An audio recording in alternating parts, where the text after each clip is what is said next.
আমরা আজকে মূলত বাংলায় ভাষা আন্দোলনের বিষয়টিকে কেন্দ্র করে আজকে ৩৬ ফিটের ক্যানভাসে আছি। এটার নাম হচ্ছে ২১-এর ক্যানভাস।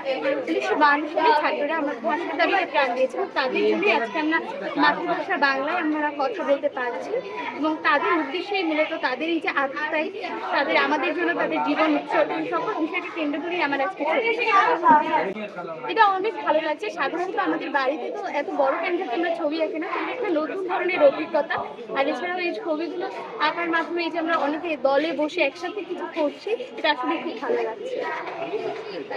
আমরা ২১শে ফেব্রুয়ারি আমরা সকলেই জানি ১৯৫২ সালে ২১শে ফেব্রুয়ারি আমাদের ঢাকা বিশ্ববিদ্যালয়ের ছাত্ররা তারপরে আরও অনেক মানুষ রাস্তায় নেমে যুদ্ধ করে বাংলা ভাষাকে রাষ্ট্রভাষার মর্যাদা দিয়েছে।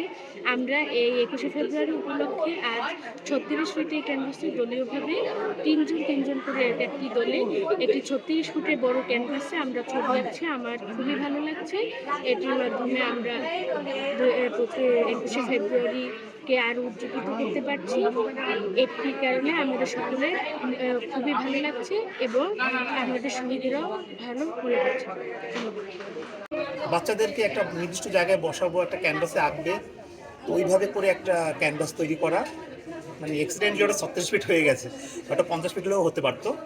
ওটা কোনো বিষয় না। বিষয়টা হচ্ছে বাচ্চাদেরকে আসলে রং নিয়ে উদ্বুদ্ধ করে, একুশকে জানানো, একুশকে বোঝা এবং সেটা নিয়ে ওদের নিজস্ব মনের অনুভূতিকে ওরা কীভাবে ধারণ করছে একুশকে, সেটা ওরা ফুটিয়ে তুলছে রঙের মাধ্যমে।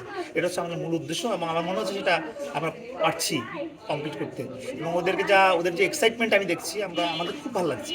কারণ ২০২৬ সালে এসে ২১ বিষয়টাকে ওরা এত সুন্দরভাবে উদযাপন করবে এই ছবি আঁকার মাধ্যমে, এটা আসলে সত্যি খুব আমি ধন্যবাদ জানাচ্ছি বরিশাল চারুকলাকে তাদের এই সুন্দর সুন্দর আয়োজনের জন্য।